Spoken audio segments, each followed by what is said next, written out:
سلامونه ویله ده چې روغ جوړ خوشحاله به یاست. څنګه چې تاسو ته معلومه ده چې 23 سپتمبر د پښتون افغان نړیواله کلتوري ورځ ده او په دغه کې ټول پښتون افغان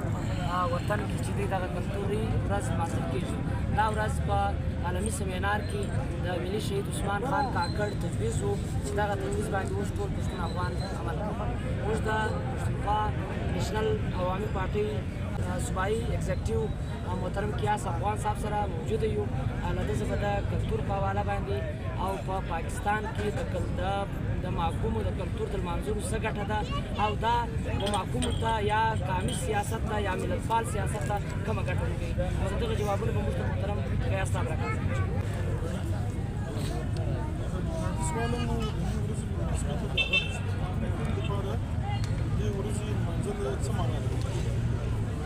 دا سوالونه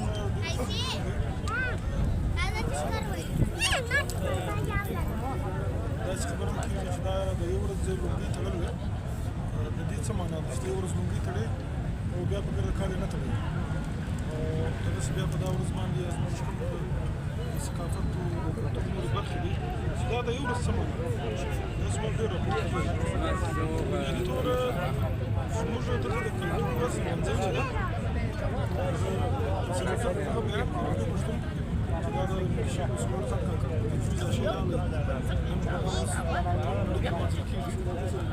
یعنې خبره ده چې دا زموږ ده، زموږ د ریاست سره چې کومه رشته ده په دې معنا چې دا زموږ لپاره د ورځ لمانځل دا ډېره مهمه ده. دا اصل کې موږ به داسې راواخلو چې زموږ د شناخت چې کوم زموږ د شناخت خلاف چې کوم کار راغلی دی دا هغه قسم کنټرول کول د 9/11 پیښه چې وسوه د 9/11 بعد د پښتنو چې څنګه پروفایلینګ د سټیټ وکړي ریاست وکړي منفي پروفایلینګ یې وکړي څنګه ورځې کوي د دې هغه چې ښکار وکړي. نو دا زما د جامع مطلب دا دی، دا زما د کلیوال ساده جامع مطلب دا دی، دا زما د مولي مطلب دا دی چې دا دهشتګرد په نړۍ کې موږ دهشتګرد سره موږ معرفي کړو زموږ لباس زموږ دا ژیره او زموږ دا لونګۍ دا د ټیرریزم سره وتړل دهشتګردۍ سره وتړل. په دې معنا که موږ دا زموږ مشرانو زموږ چې ورځ ولمانځله بیا دا راغله بیا په نړۍ کې په دا معنا ومنل شوله دا ډېره غټه خبره ده، ډېره زموږ لپاره د ګټې خبره ده. دا ریاست که تاسو پام کړئ په پنجاب کې دلیم چې کله دوی د دهشتګردانو خلاف یو ریهرسل کوي یو ټریننګ ټایپ دوی شی کوي په هغې کې چې دهشتګردان دوی ښکاره کوي هغه یې پښتانه چې کوم ولي ده زما سره د کلیوال ولي راغلی دا ډېره خطرناک خبره ده. نو په دې تناظر کتل پکار دی. دلته زموږ مسله د ریاست سره د شناخت د ژبې ده د قومیت جنګ دی زموږ سره په دې کې دا شی لمانځل دا راپورته کول دا ډېر اړین جوړېږي زونه جوړېږي. نو دا د منفي پروفایلینګ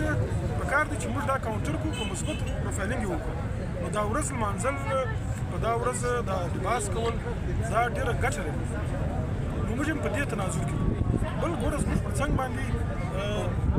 دا بدقسمتي دا ده ریاست زموږ په ډرامو کې په اشتهاریاتو کې بقاعده یو اشتهار دی، اشتهار عام ایډورټایزینګ کې دی راځي چې ده هغه کې دوی وایي چې پښتون یا پښتین مطلب دهشتګرد جو ټیرریسټ ہوتے ہیں دا یو ډېر مشهور ایډ دی دوی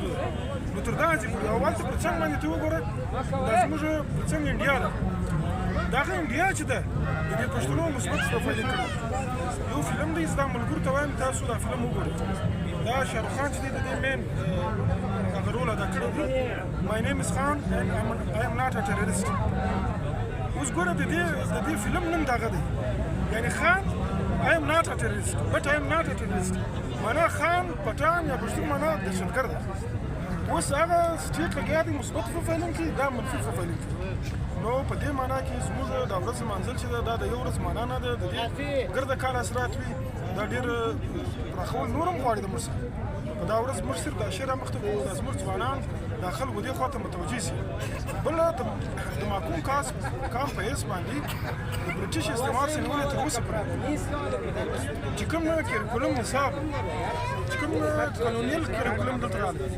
هغه موږ پر خپله ژبه پر خپل کلتور پر خپل دا ځکه باندې یو قسم ډېر بې باوره وو. زه کوچنی مثال در کوم دا موږ ملګرو ته بار مثال وکړو په سکول کې زما پلار لونګۍ تړلی بیا چې به کله د د پلار زما ضرورت سو راتلی به سکول ته زما به دا کوشش و چې دا زما پلار چې دی زما سره چې کوم سټوډنټس دي هغه یې نه وویني زما ټیچر یې نه وویني دا لومړی ما ته یعنې زه دومره اساس کمپیوټري چې کار وم د دې کلومیل کریکولم ډول چې دا لومړی به تا ته د اساس کمپیوټري ځای درلودي ولې به یې درلودی په پښتو خبره کول چې دا د اساس کمپیوټري یو علامت دا ډېره کمتره موږ بولو دغه اساس کمپیوټري وهلو دپاره د دې زموږ چې موږ خپل ارتقایي پړاو ته موږ ولوېږو دا بیا به ځي بیا به موږ دا هم نه وایو چې کلتور معنا د هغه لومړي به ته خامخا ته کلتور معنا دا ده چې ته کزدۍ کې ناست یې یا کلتور دا هم نه دی چې پښتانه ښاري ژوند ته رالو اربنایزیشن ته رالو دا خپله د کلتور حصه ده ته په ښاري ژوند کې اربنایزیشن کې د نورو کلمو سره تبادله خیال چې وشي دغه زما نوم مفکر نوم زما هیر شو دا یې کلچر تبادله خیال ته وایي چې دا اکسچینج اف دا لاو تنکیب وشو دا خپله د کلچر حصه ده دا موږ په ښار کې اوس دا هم کلچر دی نو دا به د وخت سره ځي نو جامد به نه وي نو د خپلې اساسي کلتوري د ختمولو دپاره او په نړۍ کې د مثبت پروفایلینګ دپاره او د دې استعماري ریاست د چې کوم منفي پروفایلینګ کاونټر کولو دپاره دا ورځ لمانځل ډېره لازمي او ضروري ده.